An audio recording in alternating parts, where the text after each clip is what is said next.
All right, thank you. Have a good night. Good night. Right now on State of Our Schools, weapon seizures at city schools are up by the hundreds. The disturbing rise while less school safety agents stand watch. Plus, two separate stabbings of teens, one of them happening just steps away from a school.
Micah, just put it away till I'm ready. I'm still eating my salad.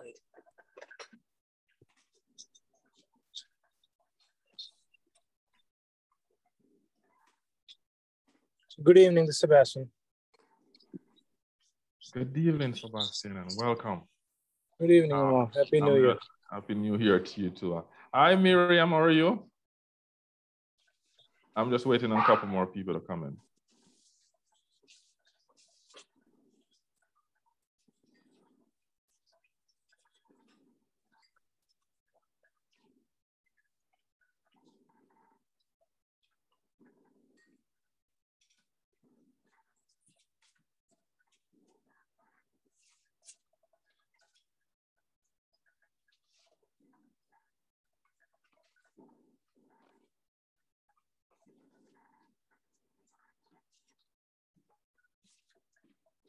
Throw a shirt on if you're gonna pass by, please.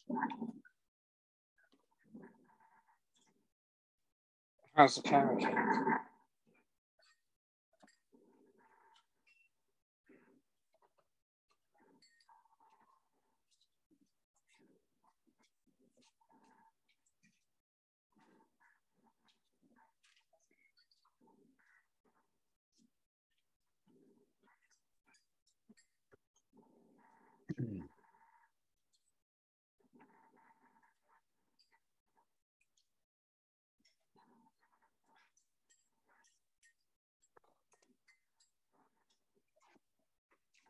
I mean, Chloe, really?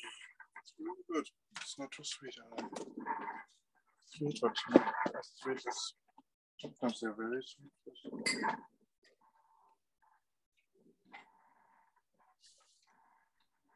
Chloe, really? Come on.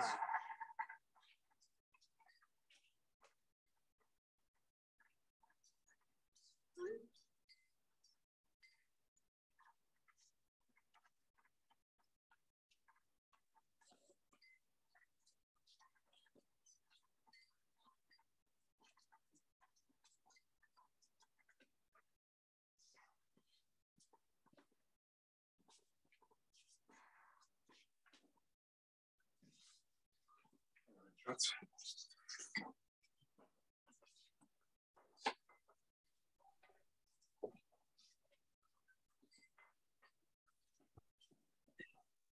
Hey, Omar. How are you? Hi, Steve, how are you? Hi, good to see you. Happy New Year. Happy Hi, Rob. New Year.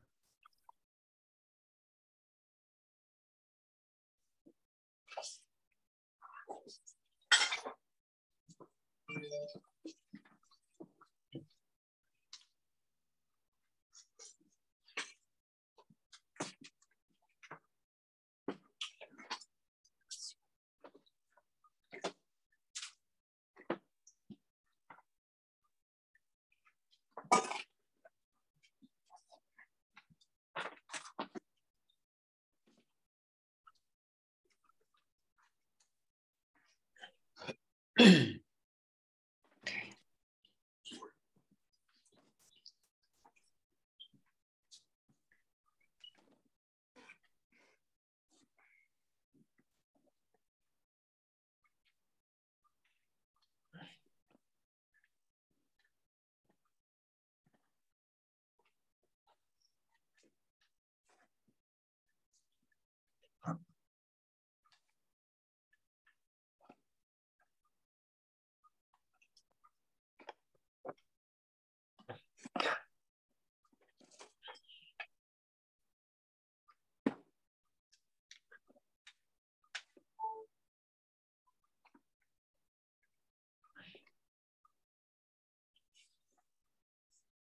Hi, Margaret. Welcome.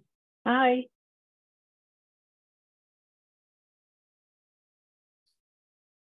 So, good evening, everyone. It appears we have our quorum. I do want to welcome everyone to this meeting tonight. Tonight, we will be discussing two set of things on the agenda. We'll be discussing the W, issues that neighbors may be having with the W, and we will be discussing HIV/AIDS, which we have representatives from the Department of Health to speak on. So tonight, again, I want to welcome you.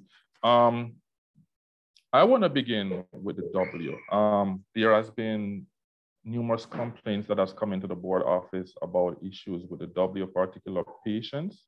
So I do, first of all, Mr. Vernal, is it Vernal? Administrator for the W? Correct, Vernal Brown. Thank you guys for having me. Right, thank you so much for coming tonight. So first, I would like to begin with the residents. I wanted the residents to speak a little bit about what issues they're having, and then after, I would like the administrator, Mr. Vernal, to speak. So are there any residents that are here tonight? Actually, I'm home. A heads up that you'd like to speak with the residents would have been great. I can definitely facilitate that. Right. Another time. On another time? Absolutely, but you know, for anything that you guys have received so far, I'd be more than happy to speak on any of those issues. Yeah, I think, Omar, you meant residents of the community, right? The neighbors? Yes. Yes, Yeah. no. I mean the neighbors that actually filed the complaint.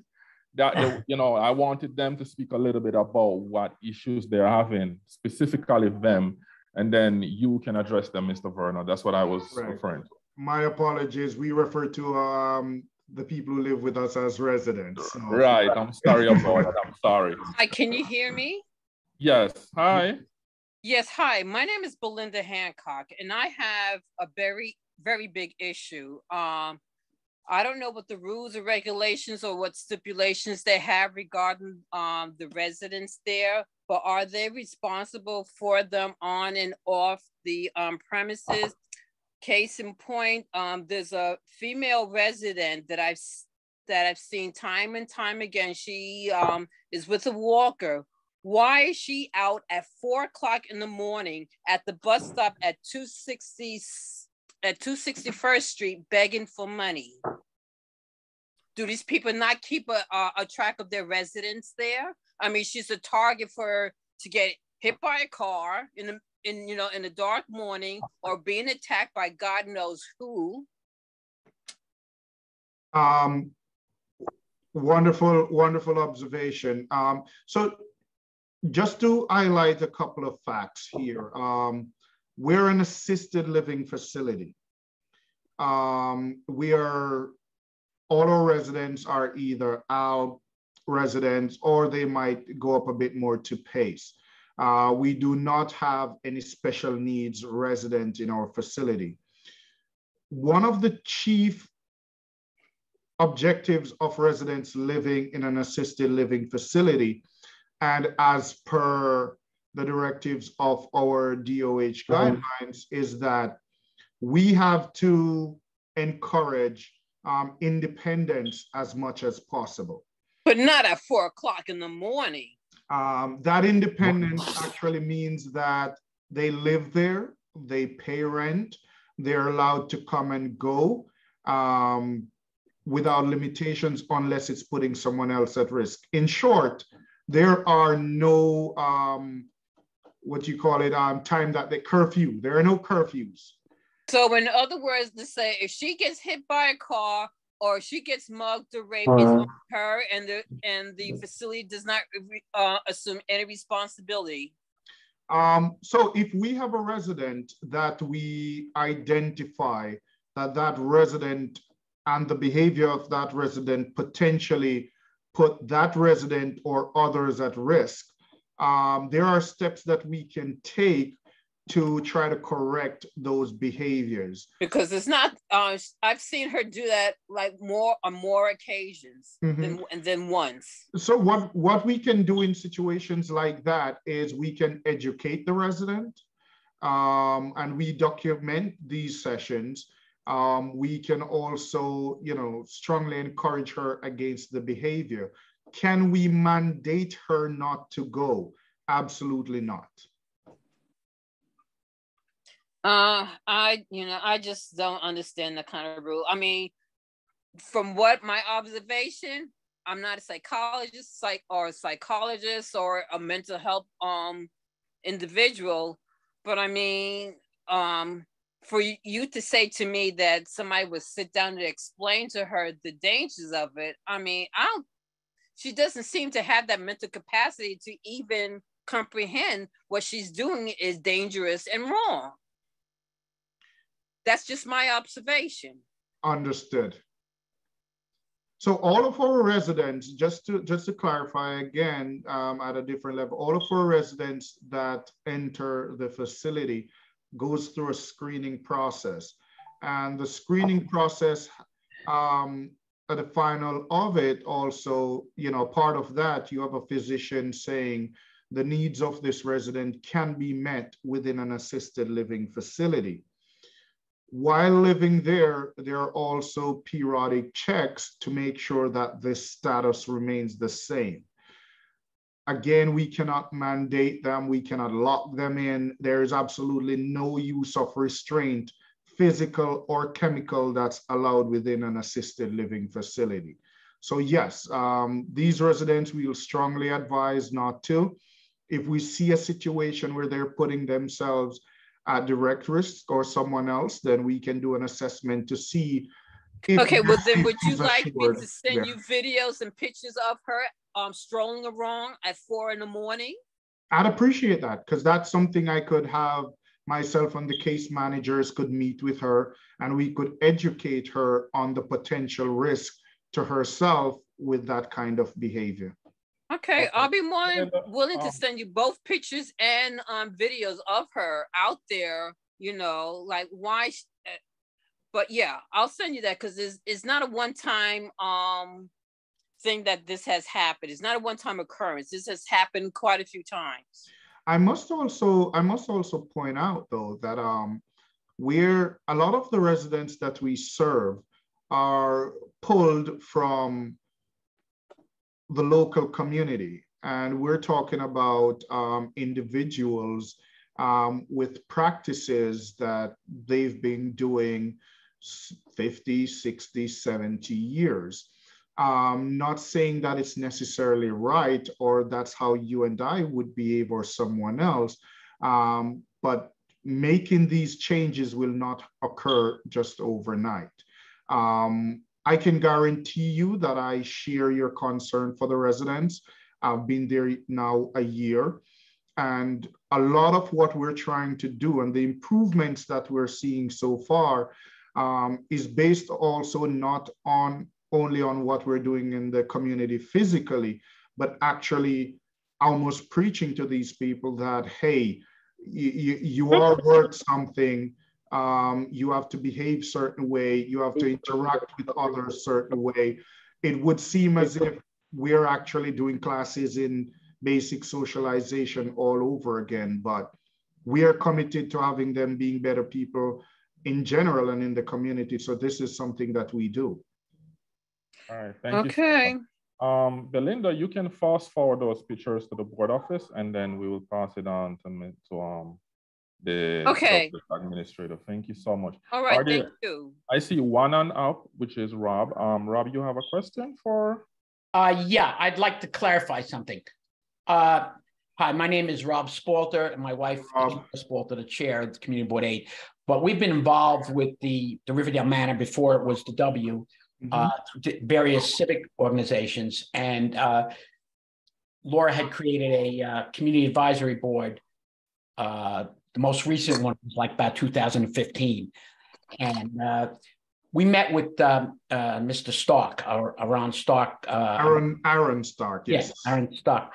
And he explained to us, because we were going there, but people had given us a lot of complaints about people having sex, from there and do bizarre things in people's yards. Correct. And we said, can't you? And there was one guy who was, accosting people, screaming and cursing at them on the bus and stuff. And he told us, we can't just get rid of them. It's not like a hotel. They have a lease.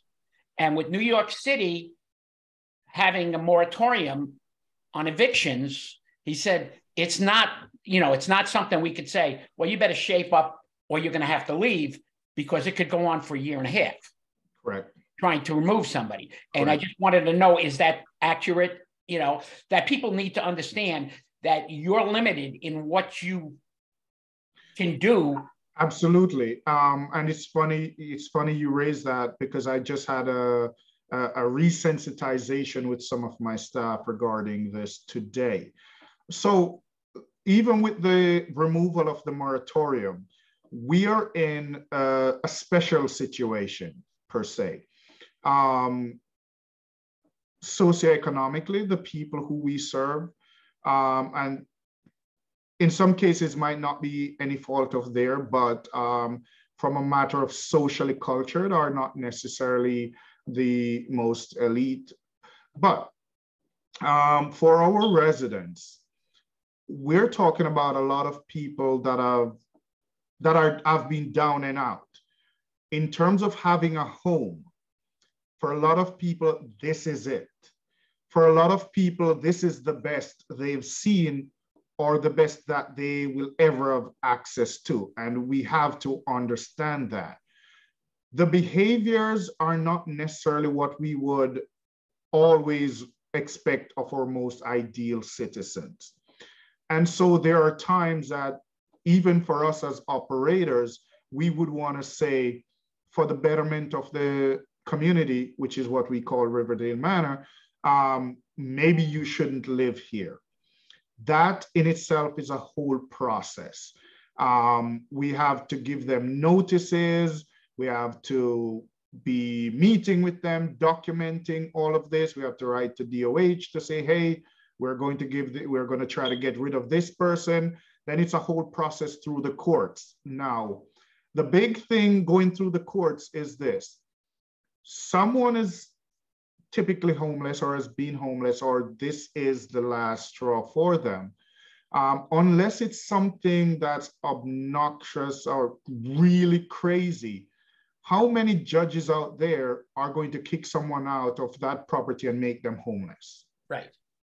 So these are some of the challenges we face, even in trying to enforcing situation, or even having them behave certain way. And so for me, the approach has been a bit different than the high-handed, you got to do this dictatorial kind of stuff. Right. It's more moving towards changing programming that they're having there, keeping them engaged, just having stuff that they want to do that have them learning, entertained. And so far, I mean, it's just been a year. I wouldn't want to toot my horn, but we're seeing some huge differences. Yeah, I know that the people there, they get their medication there, can get dispensed to them. They get their meals there. Correct. They have clothes.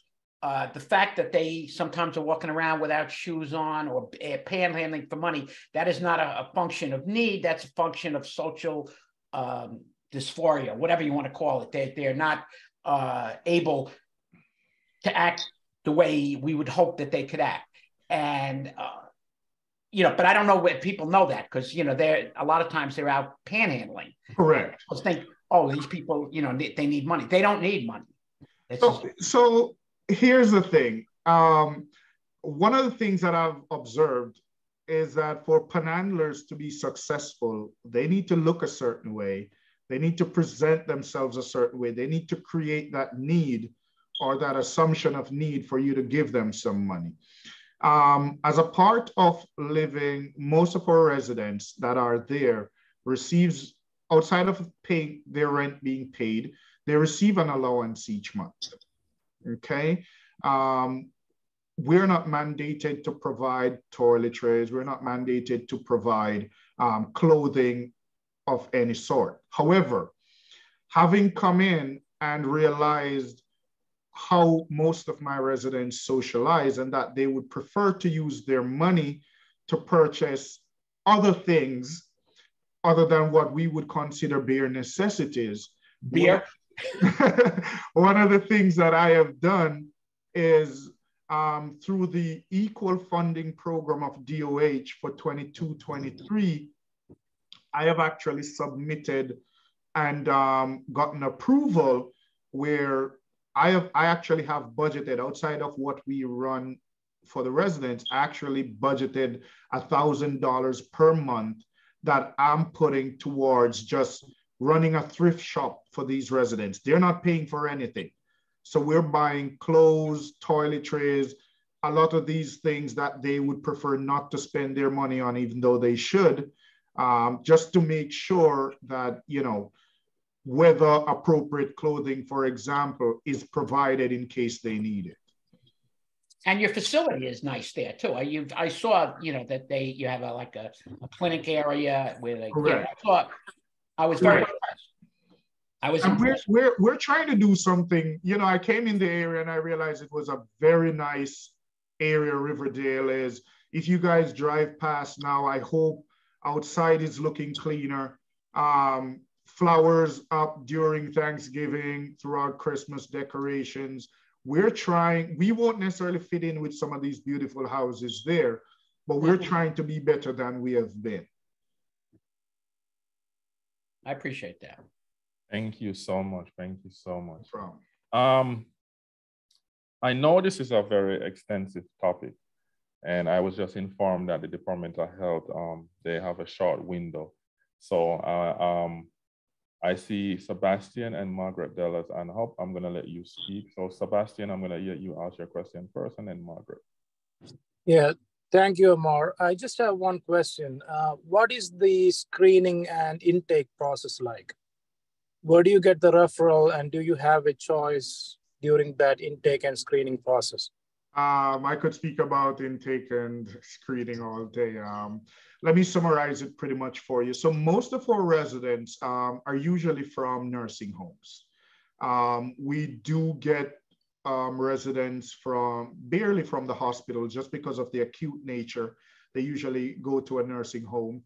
We do get residents from the homes, such as shelters, homeless shelters. We'll get from the general community also. I mean, there are times people are getting evicted, stuff like that, and actually need a place to be. For us, there's a rigorous screening process that takes into consideration psychosocial, physical, financial, their whole history. In general, we have to make sure that we're able to safely satisfy their medical and social needs at the community before they can be admitted. So we actually have someone go see them, put eyes on them, sit with them, go through questionnaires. We run sex offenders checks. Medically, they have to be checked out. Medications have to be checked. Everything to make sure that in our setting we can meet their needs has to be done. Thank you. Margaret? Thank you. Hi, thank you for your comments tonight. What are the areas that you need the community to advocate for? Are you getting paid on time from the city? What are some of the things that you need that we could put Obviously, this is a vital need within the community. Where are some of the needs, resources that you need community advocacy to support the efforts of your organization, your team? So I am not sure how much, you know, from a financial standpoint, I know you ask if we're getting paid on time, that that would be impacted simply because our residents are Medicaid paid.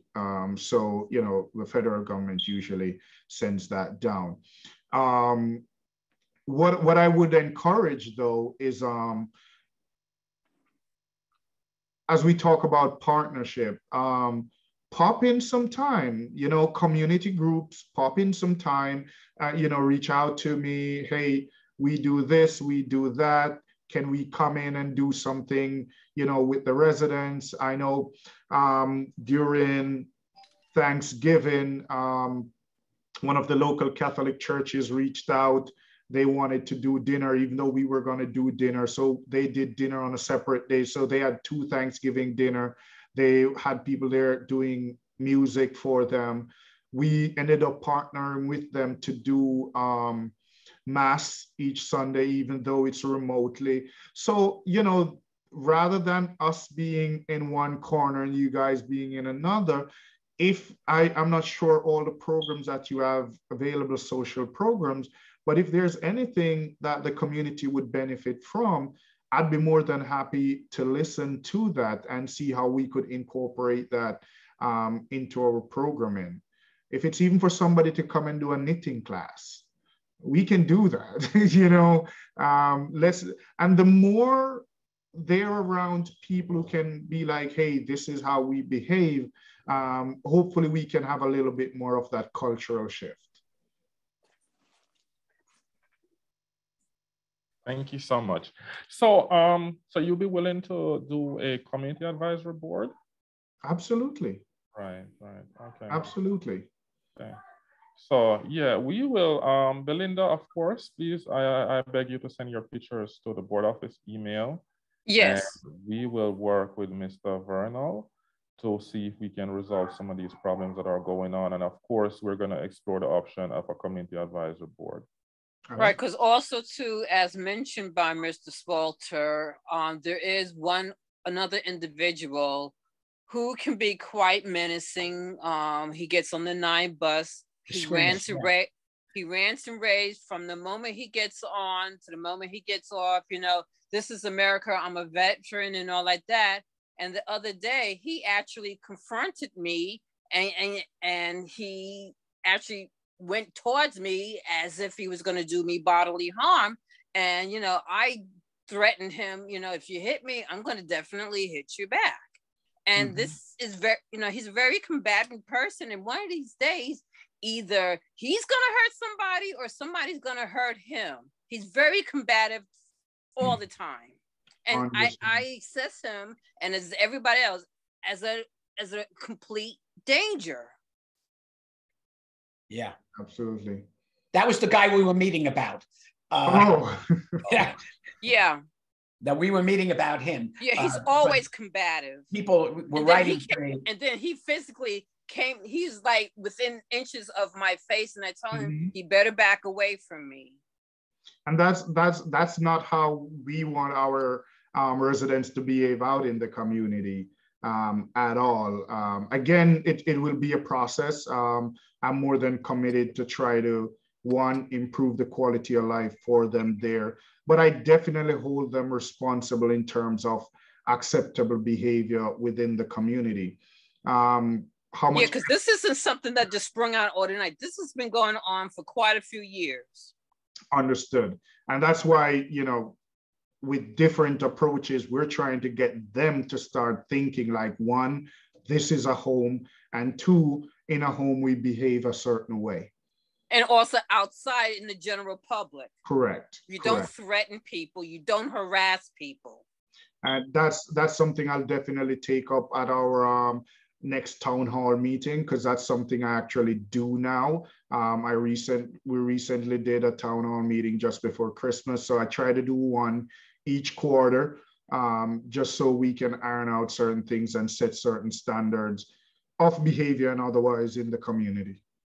All right, thank you. When is your next town hall meeting? More than likely the end of March, close to the end of March. Okay. All right. All right. Thank you so much. And we will be in touch and talk more about this topic. Thank you so much for coming. Not a problem. Thank you, guys. Thank you. Thank you. Take care. So tonight we have the Department of Health. Mr. Guzman, thank you so much for coming. And we want to talk about HIV/AIDS. Ever since the pandemic, everyone has been focusing on COVID, RSV, the cold, the flu, but we haven't heard much about HIV/AIDS. So tonight we invited Mr. Guzman and his team here to talk a little bit about the current status of HIV/AIDS, what has been going on, and we're Christine Simon, I saw your hand is up. Is your hand up? Yes, hi. I just wanted to add to comment on the previous discussion that there are a number of resources like NYC WOW and 311 that you can call if there's any community concerns, and there are a number of resources that are available. So I just wanted to put that out there. Thank you so much. I appreciate it. Thank you for mentioning that. I was going to open my presentation with that too. So thank you. Right. All right. So with that said, Mr. Guzman, the floor is yours. Would you like me to? I think my colleague will go first. So if you can, I don't know if you can share your screen. Yeah, first I share my screen. Oh, great. Yeah. Who is your colleague so I can make them co-host? Chang Sha. Okay, I'll introduce myself. Start. Only going to host this, maybe.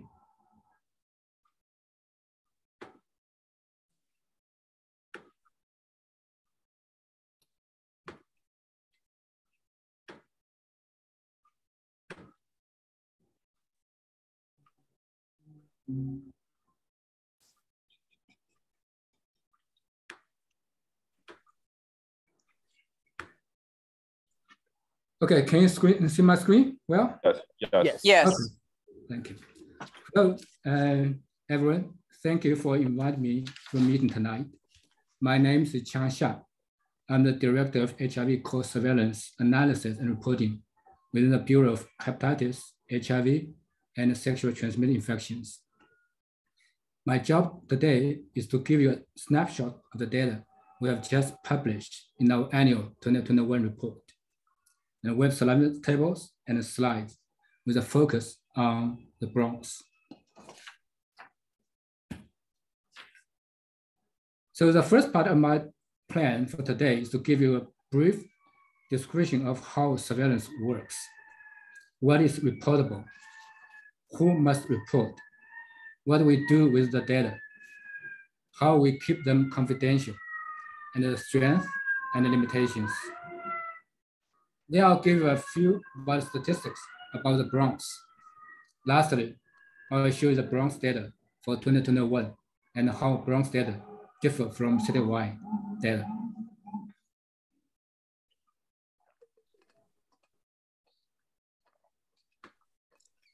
The New York City Health Department maintains a registry of all patients diagnosed and reported with HIV and AIDS in New York City. New York state law requires the reporting of all new diagnoses and HIV-related laboratory tests. The registry contains over 270,000 cases and over 10 million laboratory reports. Everyone thinks that the epidemic started in 1981 with that famous July MMWR reporting KS and PSP among men who have sex with men. Our first case is actually a perinatal transmission born in 1976 to an HIV positive mother, and the molecular clock analysis that's the entry of HIV into the city in 1971. So our epidemic is actually 50 years old. Our principal data. Can I interrupt you just for 1 second? I think that given some time restraints that we have and given the audience, I wonder if we'll share the slide certainly with everyone that has all this excellent information, but I wonder if we could limit this part just to about 10 or 15 minutes just to talk about the surveillance data itself. Okay. And I won't take more than 5 minutes after that. I want to be respectful of everyone's time. And I know you have a lot on the agenda. Okay, so the meeting is in at 8, right? So I've got 10 minutes. Right? Sure. Okay. Yes, I think that works. Okay, I'll try to finish, give my talk in like 10 minutes-ish. Okay. So our principal data source is a laboratory and provider reports. So the provider, when we diagnose HIV, they report to us. So then we have the data in our registry. So we also keep our data confidential, so they keep the security in our physically and electronically secure in our environment. Our prevention, care treatment, training, all the resources, so depend on number of cases reported. So for CDC, they use a number to allocate resources. So that's why we need to get accurate count of HIV cases in New York City. Some limitations of kind of strength, we cover everybody in New York City, but only give the number. But then what's the reason behind it? Sometimes we cannot answer. We need other kind of survey or interview with other people to answer those questions. Some of the vital statistics of Bronx, I guess you know all very well about residency, poverty, all the information here. Here is the kind of snapshot, an overview of HIV in New York City. The red line shows the new AIDS diagnosis, peaked in 1993, and the death peaked in 1994-5. So all is going down. So we are in the right direction in terms of HIV diagnosis and HIV-related deaths. Here's an overview of HIV in the Bronx. So 26 of all HIV diagnoses in New York City includes 70 HIV diagnoses concurrent with an AIDS diagnosis. 23% of women, 4% transgender. Citywide, 18% of women and 0.3% transgender. We also have 623 deaths among people with HIV. So it's about 29% of citywide deaths, people with HIV are Bronx residents.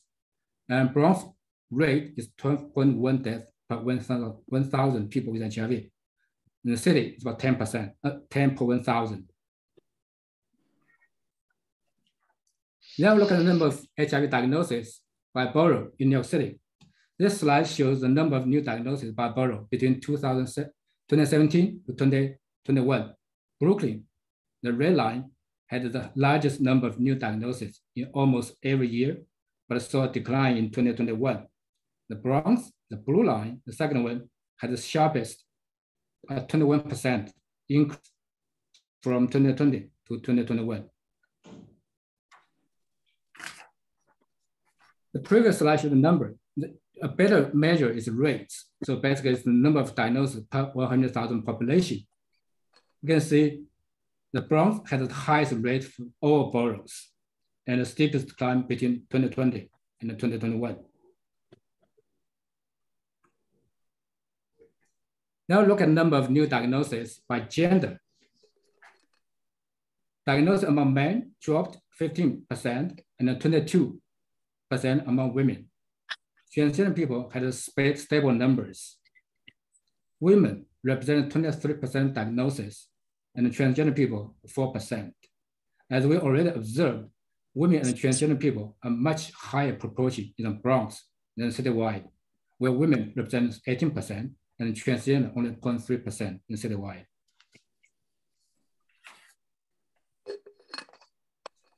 Then we'll look at the number of cases by race, ethnicity. We can see that diagnosis decreased 11% among Black and 23% among Latino Hispanic people, while remaining relatively flat among other groups. Black and Latino Hispanic people accounted for the majority of new Bronx diagnoses as they do for the majority of Bronx residents, though the numbers don't quite line up so neatly. There are 94% of diagnoses, but only 70% of Bronx population. Here we show the new diagnosis by transmission category. And we can see that men who have sex with men comprise 39% of new diagnoses, as compared to half in the citywide. Heterosexual contact is also important, 22% of transmission category in the Bronx. So the two categories, MSM and heterosexual contact. So we know the number of diagnoses. So now we have many people living with HIV. Now we want to know how they're doing after they're diagnosed. So between 2017 and 2021, virus suppression among all diagnosed people living with HIV in the Bronx increased 5%, but remained lower than in New York City overall. The Bronx is the red line, the New York City is the blue line. Here we show virus suppression by gender. Women do the best, 81%, but for transgender people, the biggest challenge, only 68% of the people have suppressed viral load. Then we'll look at the virus suppression by race, ethnicity. Persons identified as multiracial do the best, 86%, but for Black people, 76%, and Native American, 78%, do less well than other groups.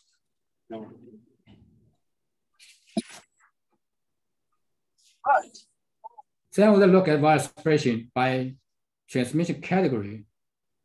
People with heterosexual contact did the best. That's the black bar, 80%, followed by MSM, 79%, the blue bar. For perinatal cases, the last one, the purple bar, so only 64% were virus suppressed.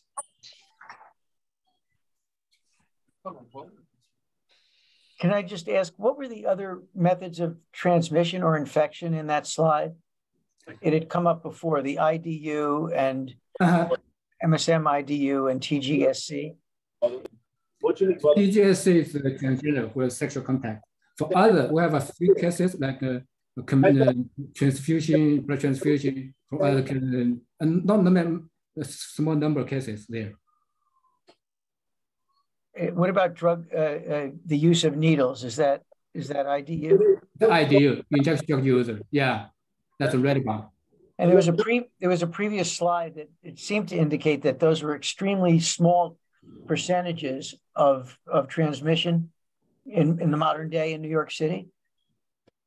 Among IDUs? Yeah. Yes, number decreased very fast. Yes. Yeah. So basically for the red bar, the denominator is quite small because we don't have many people with IDU going to have, because I want to show the proportion. We don't see the denominator. Actually, numbers are going down. Yes, that's true. Is that a result of syringe programs, clean syringe exchange and the like? Because that was not always true 30 years ago, right? I think Andrew will answer those questions. For me, most of focus on the numbers. I think Andrew will answer some services. Okay, I'm sorry for the interruption. Yes. No problem. Yeah. So here's a care continuum, which is a popular model used by jurisdiction to answer the question, how are we doing and what can we do better? The first 4 bars in the Bronx continuum are similar to those in the city overall. 95% of people are diagnosed. 87% have presented to care at some point after diagnosis, and 84% have received ART, immunotherapy treatment. However, the ultimate goal, the last one, getting your viral load to undetectable, is lower in the Bronx than it is in the city. Getting to the undetectable is good for the patient's individual health, although it's good for the community, because with undetectable viral load, you cannot transmit HIV through sex to your partner. So here's a summary. There are continued declines in new HIV diagnoses overall. Disparities exist in the number and the rate of new diagnoses by borough. Within the Bronx, there are substantial differences in new HIV diagnosis between subpopulations. Men, Latino, Hispanic people, Black people aged 20 to 39, and the men who have sex with men experience higher numbers of new diagnoses. Virus spread among people with HIV in the Bronx increased, that's good news, but remains lower than that for New York City overall, not so good. Within the Bronx, there are continued differences in virus suppression between subpopulations living with HIV. Transgender people, Black people, Native American people, people aged 13 to 39, people with perinatal transmission risk, and then transgender people with sexual contact experience lower levels of virus suppression. So next slide will show where to find the data. So later we're going to send the slides. You can find those information website. You can find the data. Now I'm going to stop sharing my slide and hand over to Andrew. Thank you so much. So I can share my slides, my screen too, right?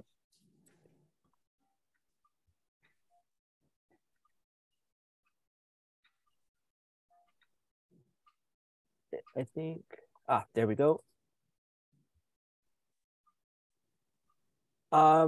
Great. Thanks so much for that overview. And thank you to the community board for inviting us to share a bit about HIV. So that excellent presentation was a snapshot of where we are when it comes to HIV in New York City in 2021. But I did want to end with an overview of the types of programming and services that we are implementing to serve people in the Bronx to address new HIV diagnoses and to improve viral suppression among people with HIV. So I want to open just briefly with our plan of action, our jurisdictional plan. So back in 2019, the U.S. Department of Health and Human Services announced a federal initiative around ending the HIV epidemic across the U.S. And we here in New York City, specifically the Bronx, Brooklyn, Manhattan, and Queens, are ending the HIV epidemic jurisdictions. So we are working together to share and provide and receive resources, expertise, technology to develop our own jurisdictional plan to end the HIV epidemic. And we worked with community partners, including all across the Bronx, to really get a sense of the types of programming and services needs that New Yorkers have. What gaps can we fill? What can we do better? What don't we need to do if it's not working? And in 2021, we released our New York City 2020 Ending the HIV Epidemic Plan. It's a sort of blueprint that sets forth the next phase of our Ending the HIV Epidemics. And we have organized our plan around 4 pillars. Diagnose. We want to make sure as many New Yorkers as possible know their HIV status. Treat. If that status is positive, if someone is living with HIV, then we want to make sure that we connect them to HIV antiretroviral treatment so they can become virally suppressed and remain healthy and prevent onward transmission. Third, prevent. We want to prevent HIV. That comes through a number of interventions, including pre-exposure prophylaxis, a medicine that prevents HIV for HIV negative people, and also respond. We want to make sure that we respond to any HIV clusters that may emerge. And spanning those 4 pillars, we want to make sure that we address the social and structural determinants of HIV-related health inequities. The first part of your meeting was talking about housing, right? And making sure that New Yorkers have access to stable, safe housing is important to us as it has a public health implication. And the HIV service delivery system. We want to make sure that our providers are delivering HIV and HIV-related services as efficiently and effectively as possible. And in speaking with the community and based on all that surveillance data that you just heard, we identified a number of priority populations. They're listed here. There's a number of communities that we are prioritizing in this work. By no means are we not meeting the needs of other communities and other populations, but these are communities disproportionately affected by HIV. We want to make sure that we are specifically addressing their needs. And of course, we have a couple of other communities as well that we're focusing on to make sure that they're getting the services and programming they need to stay healthy. And so, long story short, we're in the middle of implementing this. We continue to engage with the community to kind of get a better sense of different needs that we might have around HIV testing, treatment, prevention, and care and surveillance as well. And the last thing I want to talk about is bringing it down to the Bronx. What kind of programming and services have we initiated in the Bronx? So first, let's talk a little bit about HIV testing. We fund Bronx Care Health System and Montefiore Medical Center to provide routine HIV testing and also to support systems level changes in these healthcare settings so that we are implementing opt-out testing, which is required by New York State HIV testing law. In New York State, anyone 13 years and older must be offered an HIV test in certain settings and must be offered an HIV test by certain practitioners. So we want to make sure that that's happening. We just launched our brand new PlaySure Network 2.0. This is a massive, sprawling, amazing network of agencies that are funded to provide a comprehensive health package of HIV-related services, not only in healthcare settings, but in non-healthcare settings. And the unique approach is that this is equity-focused and it's a one-stop shop model. So clients can come to a single site or series of sites and get everything they need, from universal HIV testing to PrEP and emergency PEP to HIV treatment to testing and treatment for sexually transmitted infections, but also things like outreach and navigation services to make sure that they have access to insurance, to various entitlements. And going back to the question someone asked earlier about substance use, that's important to us too. We're not just limited to HIV testing, prevention, and care. To us, part of HIV prevention is making sure someone is healthy in all aspects of their life. So we build into our model mental health services, substance use services, including support for syringe services programs, as well as other supportive services. And we also have Ryan White Part A funding. This is federal funding from the Department of Health and Human Services that is allocated to meet the medical and non-medical needs of income-eligible people with HIV. So we have all sorts of categories. In the Bronx itself, we have agencies that are funded to deliver care coordination, food and nutrition services, harm reduction services, including support at syringe services programs, housing placement, legal services. We just launched a new service category designed to provide psychosocial support services for transgender, intersex, gender nonconforming, and non-binary people with HIV. And then, of course, supportive counseling and family stabilization services that are actually placed in syringe services programs to meet people where they are. What is PREP and PEP? Oh, sorry. That is an important abbreviation for me to mention. So PrEP stands for pre-exposure prophylaxis.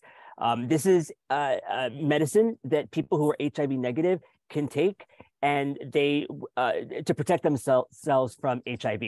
So for many, many years since 2012, the only FDA-approved modality of PrEP was a daily pill.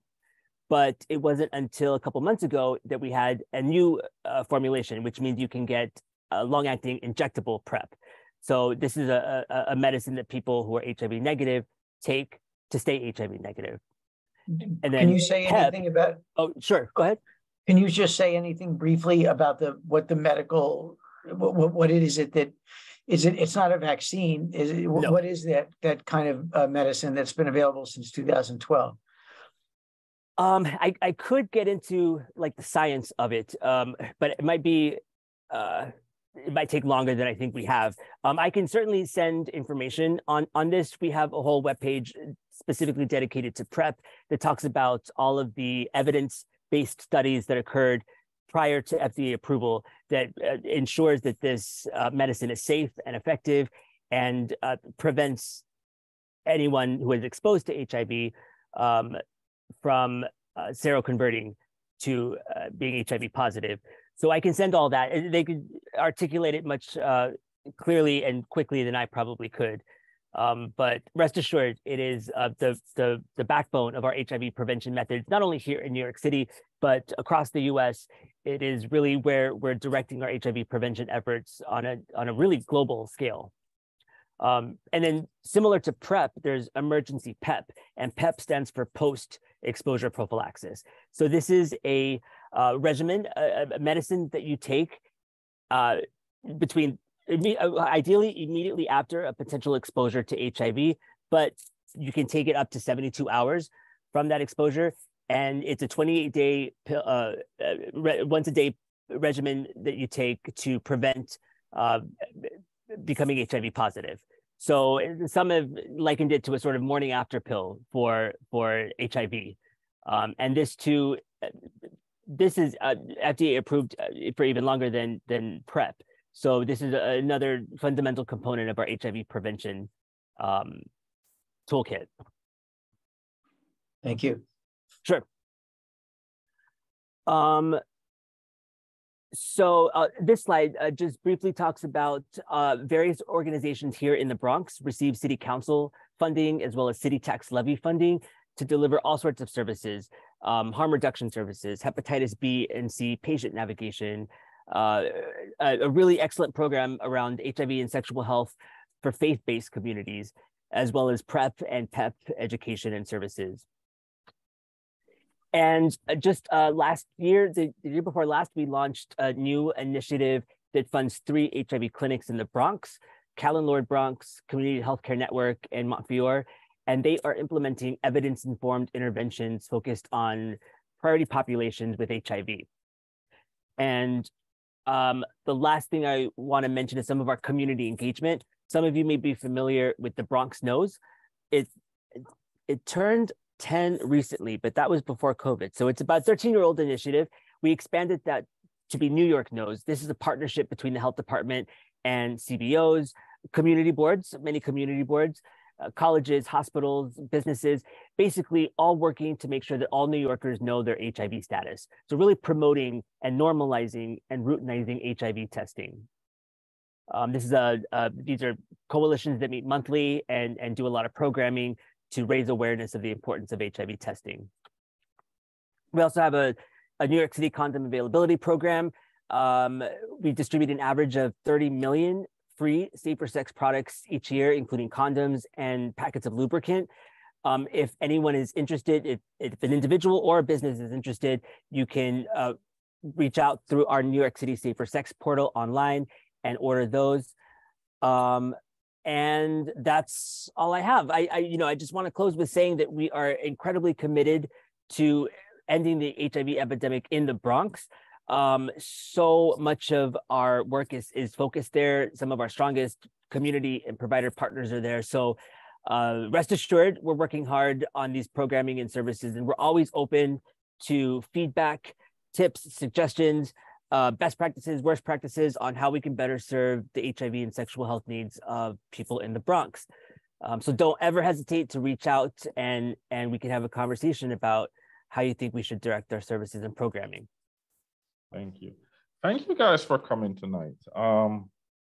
Before you came tonight, I got your slides that you sent, and I was going through your slides and I was really impressed. It seems, there was a time in the 80s from what I was researching that HIV/AIDS was a death sentence. No, it's no longer. It's easily manageable as long as you take your medication. The Right. only people that are actually dying are people who refuse to take their medication, or people that were diagnosed late and did not know that they have it. So I wanted to ask you, how does the medication work, and what is the current status of a cure? Like, what? I mean, I know you're not a scientist, but What do you mean, HIV treatment medication or HIV prevention medication? HIV treatment and the cure, or where is the current status of a cure and the treatment?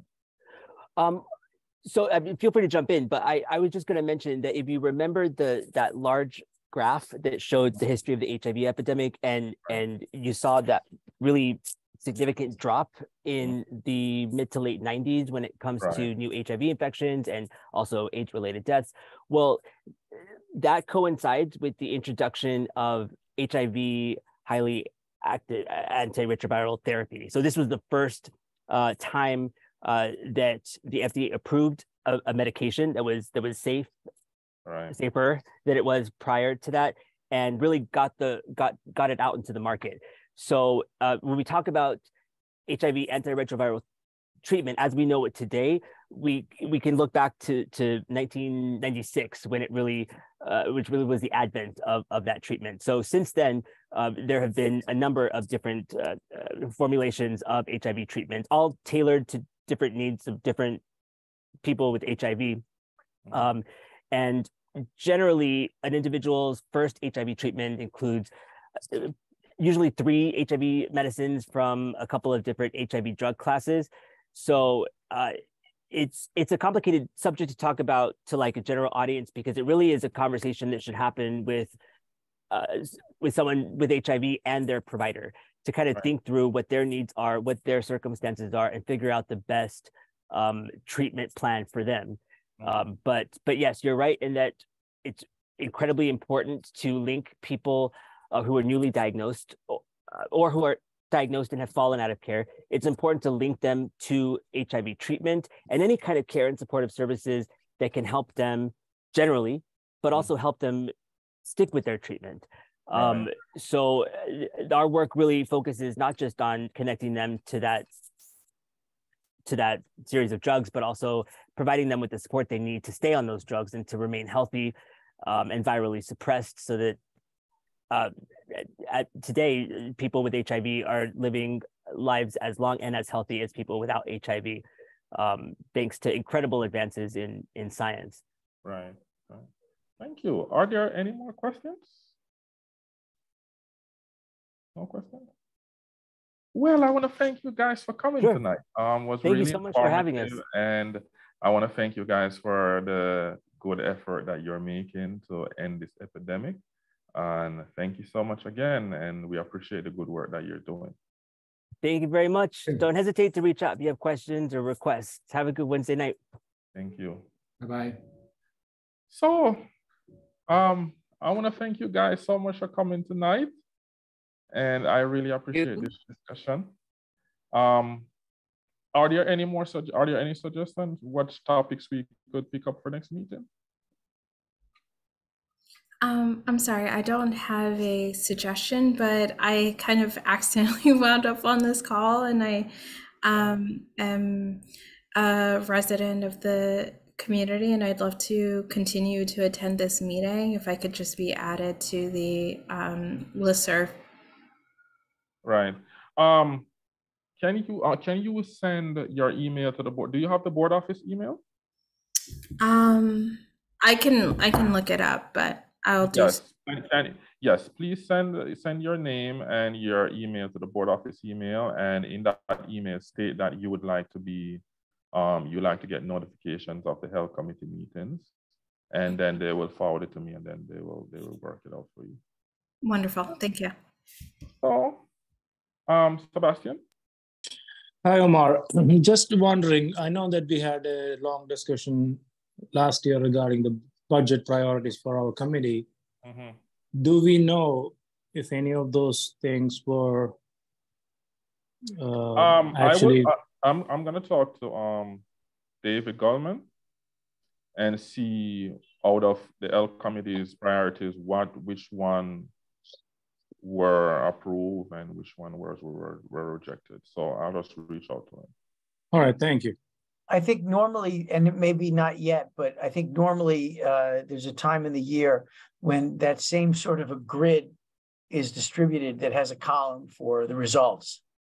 The response of the agency is really what, and I think that may have already been done about last year's requests. I think it happens in the late fall. So that document should be available. Sorry to interrupt. Which city agencies respond to this committee? Which are the ones that are relevant? Department of Social Services and Department of Health and Mental Hygiene. Okay. Thanks. All right. So yes, so I'm gonna reach out to David, and once he sends it to me, I'll send it to you. Okay, okay, Sebastian. All right. Thank you. Any more suggestions? Omar, I just want, if you don't mind, I apologize. I got kicked off Zoom for some reason for at least 10 minutes. And that was right after there was discussion with Mr. Vernon of W about, you know, the fact that the W is kind of a last stop for a lot of people, and also the civil liberties issues and the like. I was curious to know if any other community members came forward to make complaints, and you know what the upshot is of that. I think 2 committee members. The lady that was speaking earlier, she was one, and on the next, Belinda, I see Belinda. Right. Belinda and Tara McMaster. And she's not here tonight, but we've dealt with her before, Steve. We've dealt with her before when she came about the nursing home on your block. Remember they were putting up. Well, I think it was a. Well, I know the name, but yeah. The reason I ask is that Rob Spalter made reference earlier to the fact that there was a meeting, because I remember I was involved in that meeting, and in fact, Laura suggested that we have a meeting, and you may be right, Rob, about 2015. It's hard for me to remember, but we certainly had the meeting, and I think that it was productive. I think that the Community Advisory Council may have come out of that. It did. I don't know if it's still active, but well, the one thing, it's just Laura and Tara at this particular point in time, you know, because other people have died and moved away. Well, it may also mean that there's different management or population or issues. I don't know. But the one thing I would say is that this is not just a population, an indigent population. It's a population that has maybe no physical disabilities. I think Mr. Bernal was talking about that. But the population is one that has other disabilities having to do with behavior. At least that is my understanding of it. And so I think that the institution does have a responsibility to the community, where there are behaviors outside the facility that are threatening, disturbing, of concern.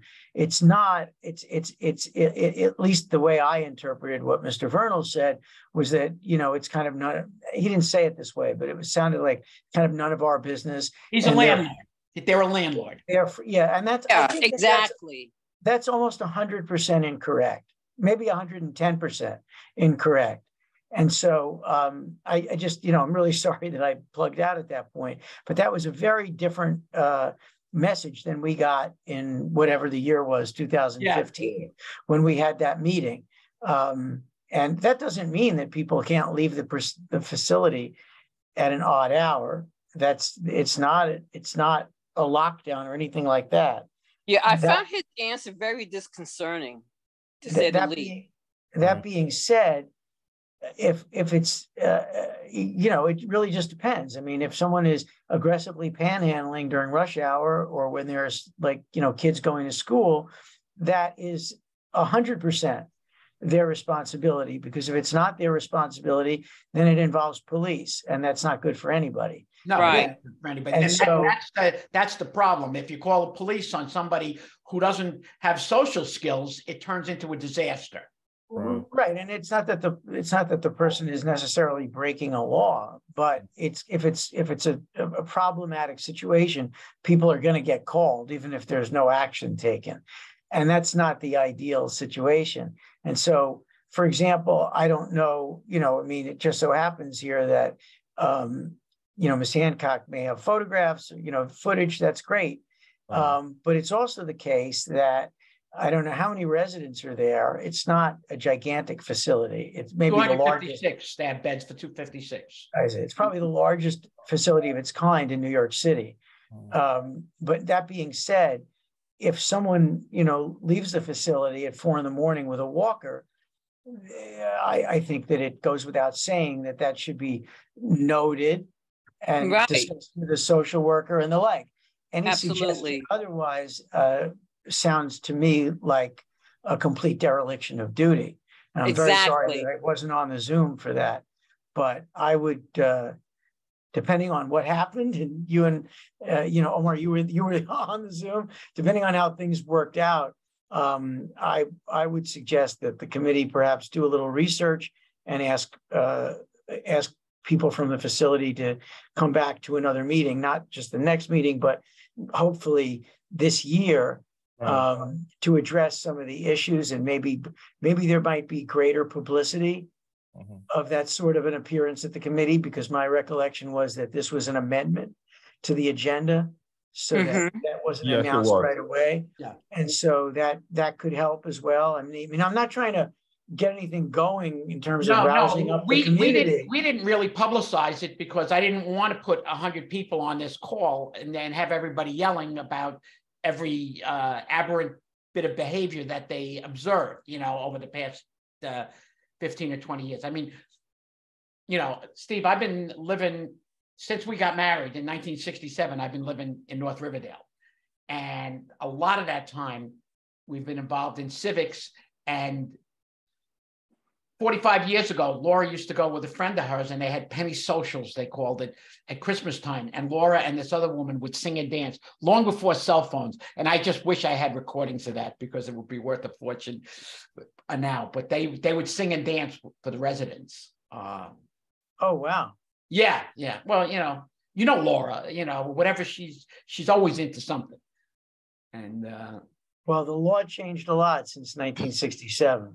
Yes. No, in a great way, but for this population. But yeah. But I think it needs a community advisor board.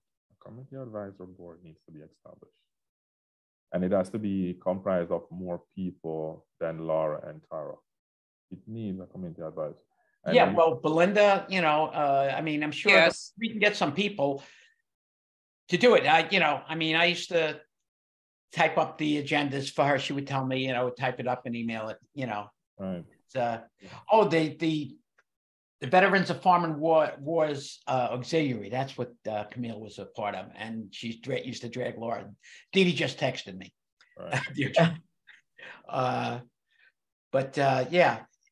And it's the population has always been this way, but we didn't know years ago that it is an actual apartment, that they have leases, and that, they're not, it can't be shape up or ship out, because it's quite a process to evict a tenant. Right. It's not, But yeah, we're not talking going to go on your permanent record, like they told you when you were in elementary school. With me, it was a lot on my permanent record. But it's not really about eviction. That's like sort of an extreme situation, just like it's rare for someone to be evicted from any apartment on the grounds of some sort of disturbance. It's not a simple thing. But what we're talking about here is, I believe, that there are responsibilities that the facility has to residents, because that they should hold. Exactly. It is a supportive. No, but it's not a made up thing. I mean, it's because it is a form of supportive housing. That's my understanding. And if I'm wrong about that, I'm wrong. They are independent. They don't have to take their medication. They don't have to eat. They get money, but there are no rules for them other than that they live there. And there are services there that they can avail themselves of, food, and get their medications doled out to them. But they can't make them take their medication. They can't make them, dress properly any more than you could with a disturbed family member who, you hear the door slam and they leave. Right, but it's not a hands-off thing. There are people in the facility. Well, I was hoping to not be too adversarial with the fellow tonight, because I want to be able to go and talk to him. Right. No, I mean, he sounds like a very intelligent guy. I think it's not such a hands-off situation. I think my understanding is that it's, except for the fact that it's a congregate facility, it should be no different than a group home. So yeah. Right. I'm not sure. But again, we're going to follow up with them. We're not going to leave this right here. I will follow up with them. And of course, Laura. Yeah, and as soon as I get my photos from my files, I would definitely forward it over, and the videos. Right. So, yeah. So thank you so much again. I appreciate this Thank feedback you. and thank you all for coming tonight. Thank you, Belinda. And you're welcome. Thank you. I hope to see you at next meeting. Okay. All right. You take care. All right. Everybody have a good evening. And take care and have a good night. Take care. All right. Thank you. Bye.